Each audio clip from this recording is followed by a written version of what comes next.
Bleh. Frumess talks about Halloween, Halloween, Halloween. Let's all talk about Halloween, Silver Shamrock. Okay, welcome once again to 31 Days of Halloween. Today's movie is Innocent Blood, made in 1992 by director John Landis. This is sort of the vampire answer to the werewolf masterpiece, An American Werewolf in London. I think before we even get started, it's super important to say this about Landis. I love Landis's films, but I really despise him with a passion. I just really don't like him. I really dislike him. And a lot of it stems from the fact that he is absolutely unequivocally responsible for the manslaughter of children on the Twilight Zone movie, and he got away with it. He got away with being responsible for these deaths of two children and the actor Vic Morrow. And it just kind of bums me out that more people don't put emphasis on this. You know, no matter, we can still love and venerate and enjoy Landis's films, but Landis himself is a scumbag. And upon hearing that he had gotten off the charges, that he'd beaten the charges, he invited the entire jury to his trial to go see Coming to America, one of his best films. Coming to America is great. With all that said, I really loved Innocent Blood. Really, very much.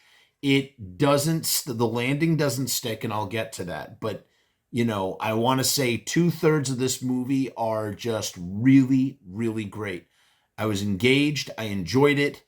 It really just worked for me. What is it about? Marie is a vampire with a conscience. You know, I got to tell you, some of the plot stuff isn't very well communicated. It's not, I don't know. Like, we get that sense, but we don't spend enough time with her where it's really sort of spelled out for us, I guess. She only sucks the blood of criminals, and she has plenty to choose from on the mean streets of Pittsburgh, where gang war is raging. You don't get that sense either. This is from the synopsis. Basically, she targets the mob and starts feeding on them. She slips up when she accidentally turns a violent crime lord, Sal Macelli, I can't pronounce his name, played by Robert Loggia, who's in Loggia, plays Sally. We'll call him Sally. He's also in Scarface. He plays Al Pacino's boss, and Al Pacino goes, "You're a cockroach." That guy. He becomes one of the Walking Dead.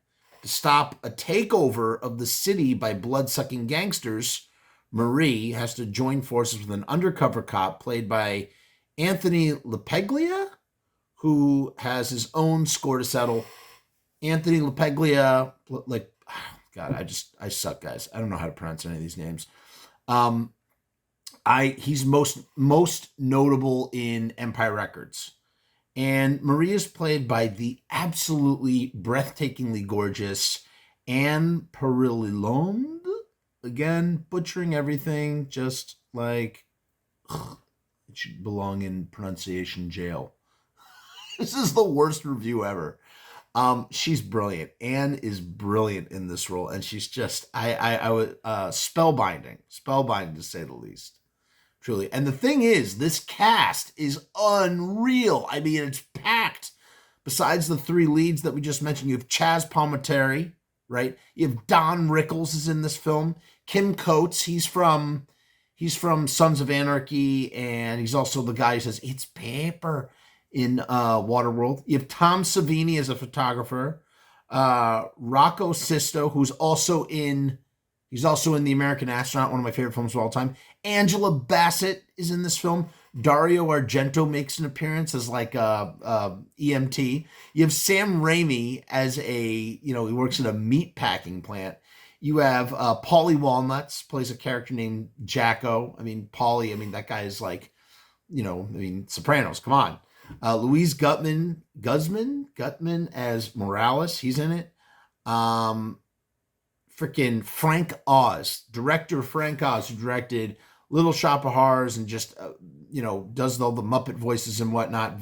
He's Yoda, essentially. Yoda plays he plays a morgue worker of some kind. You have Linnea Quigley as a nurse. Marshall Bell is in this movie. Even Forrest J. Ackerman is also in this film. He's also in Return of the Living Dead Part 2. You have Steve Johnson, special effects makeup artist Steve Johnson, who did all the stuff in Return of the Living Dead 3. He plays an orderly in this film. Plus you have these Easter eggs. You have Bela Lugosi Easter egg.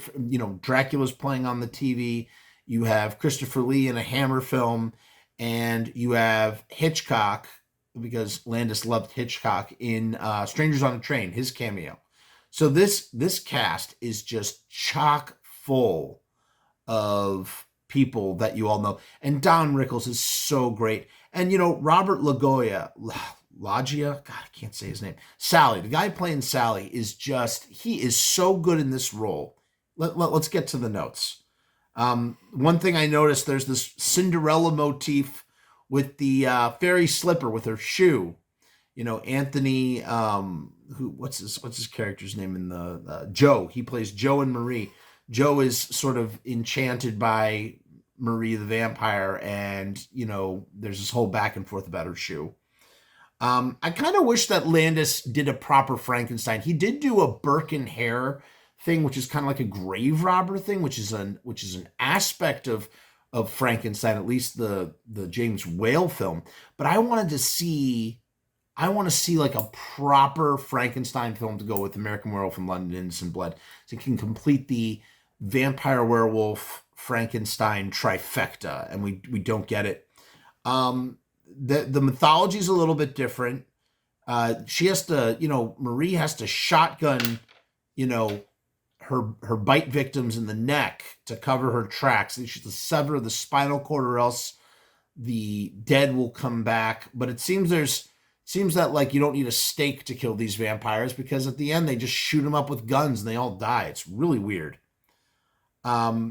It's another weird thing is there's no inclination that Joe is a cop. He's undercover at the beginning, and we suspect that he's just a mob guy who's reluctant to kill, and then it turns out that he is actually a undercover police officer. And it's just so random. It's like randomly shoehorned in here, and that was just, I don't know. There's a lot of stuff like that. It just feels very like sort of incoherent. There is like this random scene with a guy claiming his dog. The dog runs up, and that's how Joe knows that Marie is like running away from him or something, and the guy claims his dog. It just seems so out of place.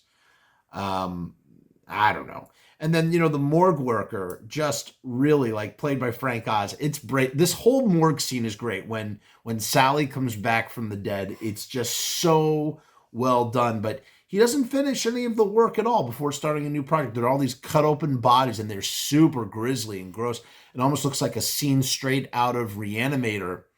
And this film is quite gory and grisly. Like I just want to see Landis do more of this, or at least I would have wanted him to see him do more of this, despite him being who he is.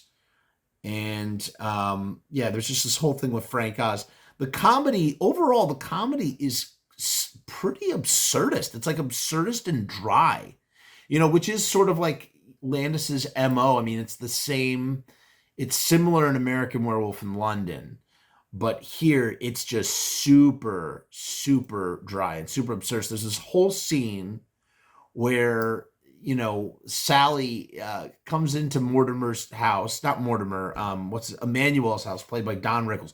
Don Rickles is so great in this film.